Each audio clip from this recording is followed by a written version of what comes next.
आम आदमी पार्टी ने आज अपनी दूसरी सूची में महाराष्ट्र के 10 लोकसभा सीटों पर अपने उम्मीदवारों की घोषणा की है। महाराष्ट्र के बीड़ लोकसभा सीट से मराठी फिल्मों के कलाकार नंदू माधव जी को उम्मीदवार घोषित किया गया है। हमारे साथ नंदू माधव जी हैं। सर, एक फिल्म कलाकार के तौर पर लोग आप जानते हैं, बीड़ लोकसभा सीट से आप चुनाव लड़ रहे हैं। बीड़ लोकसभा सीट गोपीनाथ मुंडे के नाम से जानी जाती है। मैं एक फिल्म अभिनेता है ऐसा कभी नहीं समझा है। मैं एक्टिविस्ट अभिनेता हूँ ऐसा समझता हूँ, क्योंकि अभिनेता की या कोई भी सेलिब्रिटी की एक जिम्मेदारी होती है कि समाज में जो कुछ हो रहा है उसके प्रति उसका कुछ रिएक्ट होना बहुत ज़रूरी होता है।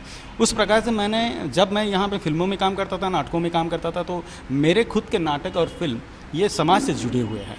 जैसे कि आंकड़ा नामक मैंने फिल्म बनाई थी, जो शॉर्ट फिल्म थी, वो बिजली की समस्याओं पर आधारित थी, किसानों की बिजली का प्रॉब्लम जो है। दूसरी थी वो श्वेत अंगार थी, वो थी कपास के बारे में, उसका उत्पादन और उसका प्रॉब्लम जो है। और मैं अभी शिवाजी अंडरग्राउंड इन भीमनगर मोहल्ला ये नाटक जो किया हूँ, वो भी मेरे गांव के किसान लेके उनके साथ में मैंने काम किया है। तो मैं आज तक मेरे गांव से या वो मिट्टी से मैं जुड़ा हुआ हूँ, मैं कभी टूटा नहीं हूँ। उन लोगों के जो प्रॉब्लम है वो मैं मुंबई में रहता हूँ, लेकिन वहाँ से भी मैं उनकी तरफ ध्यान करता हूँ, वो देख पाता हूँ। ये खाली ऐसा पॉलिटिक्स नहीं है कि जो पारंपरिक जो पॉलिटिक्स होता है वो आज की बारी नहीं है। आज की बारी ये आंदोलन पॉलिटिक्स, मैं इसको बोलूँगा कि हम आंदोलन कर रहे हैं। ये जो पारंपरिक जो नेताओं का जो रहना चलना और उनकी जो नीति है वो बिगड़ी हुई है। अंग्रेज़ यहाँ से चले गए, लेकिन अंग्रेज़ों ने कुछ चीज़ें यहाँ पे शायद भूल गए हैं, वो उनकी दिमाग में बैठ गए हैं, वो हमें निकालना है। वो भी रूल करना चाहते हैं, वो भी हम पर हक जमाना चाहते हैं, तो वो हम नहीं करने देंगे। इसके प्रति मैं ये इलेक्शन लड़ रहा हूँ। बीड़ लोकसभा चुनाव से आप चुनाव लड़ रहे हैं, वहाँ पर महाराष्ट्र के भाजपा के बड़े नेता गोपीनाथ मुंडे मौजूदा सांसद हैं। कितनी बड़ी चुनौती मानते हैं? हाँ, मैं भाजपा के नेता ये मानता हूँ, बड़े नेता नहीं मानता हूँ, क्योंकि हम अगर देखें नज़दीक से तो उनकी भी उनके भी पाँव अभी ज़मीन से फिसले हैं, क्योंकि उनने जो कारनामे आज बीड़ ज़िले में हो रहे हैं, जो बैंक का घोटाला हो, उनके कारखाने के घोटाले हो, इससे पूरी जनता वहाँ की पीड़ित हो गई है। और बीच 2-4 दिन के लिए वहाँ के ऑफिसर लोगों को ट्रांसफ़र करवाए। 3 दिन तक बीड़ ज़िला पूरा बंद था। ये क्या प्रतीक दर्शाता है? ये क्या लोग कहना चाहते हैं? तो मैं समझता हूँ कि मैं इलेक्शन नहीं लड़ने जा रहा हूँ, वो लोगों का प्रतिनिधित्व करने जा रहा हूँ।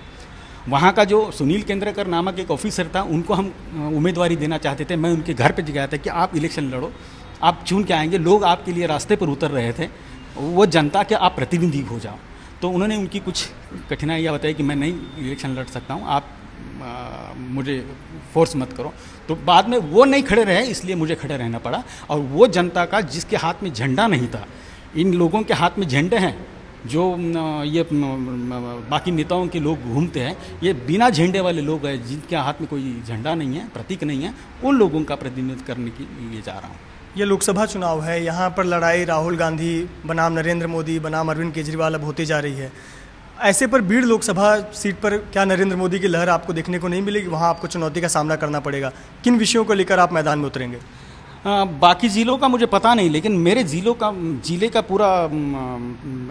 पूरा जो चित्र है वो मेरे सामने है।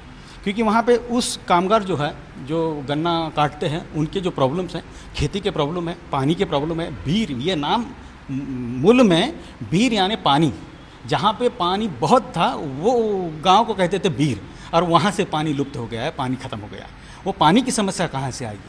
तो मुझे लगता है कि ये सब मुद्दे जो हैं वो मेरे लिए काम करने वाले हैं। वो मोदी मुद्दा यहाँ पे फैक्टर काम करने वाला नहीं, क्योंकि वो तो अगर है तो कुछ ज़िलों का उनका कुछ जो रहेगा वो रहेगा, लेकिन हमारे ज़िले के लिए ये समस्या है, ये जो छुड़ाता है, इसके लिए जो काम करता है, जो अफसर हो, जो कोई आदमी हो, जो सामान्य हो, उसके पीछे लोग हैं। तो मैं वो साथ में लेके जाने की कोशिश कर रहा हूँ। जो लोग मराठी फिल्में नहीं देखते उन्हें भी यह पता है कि ऑस्कर के लिए नामांकित फिल्म हरिश्चंद्राची फैक्ट्री, उसके आप प्रमुख कलाकार हैं। आपके सेलिब्रिटी स्टेटस का कितना फ़ायदा मिलेगा आम आदमी पार्टी को और आपके क्षेत्र में? और साथ ही साथ आपके साथ कौन सेलिब्रिटी होंगे जो आपके लिए चुनाव प्रचार करेंगे, आपके साथ आएंगे? एक तो टिकट अभी जाहिर हुआ है, तो मैं मेरे दोस्तों से अभी तक बात नहीं कर पाया हूँ। फ़ोन आ रहे हैं हमारे विश करने के लिए, मैसेजेस आ रहे हैं, मैं बात नहीं कर पाया। लेकिन बहुत सारे मेरे दोस्तों को, मेरे सेलिब्रिटी भाइयों को मैं कहूँगा कि चले वहाँ पर और मेरे साथ में आए, और देखते हैं अभी कौन कौन वहाँ पे आएंगे। लेकिन ये सेलिब्रिटी का फ़ायदा, ऐसा खाली सेलिब्रिटी का फ़ायदा मैं नहीं समझता हूँ। एक्टिविस्ट सेलिब्रिटी अगर रहे, वो समाज के लिए कुछ करने की उम्मीद रखता है, कुछ करना चाहता है, तो वो उम्मीद लेके हमें काम करना है। खाली सेलिब्रिटी कोई काम नहीं चलेगा। तो मुझे वो काम करना है, और वो मेरे गांव से मैं लेके आया हूँ, मेरे ज़िले से मैं वो सांस्कृतिक जो वहाँ की सब देन है वो लेके मैं मुंबई आया, और मुंबई में वो इकट्ठा करके मैं ऑस्कर तक वो लेके जा पाया। तो इतना ऋण है मेरे समाज का, मेरे ज़िले का मुझ पर, तो वो ऋण के लिए तो मुझे जाना ही पड़ेगा। निश्चित तौर पर बीड़ लोकसभा सीट पर गोपीनाथ मुंडे के खिलाफ आम आदमी पार्टी की तरफ से नंदू माधव उम्मीदवार होंगे और एक रोमांचक मुकाबला दोनों के बीच भी हो सकता है। Mrityunjay Singh, ABP news, Mumbai.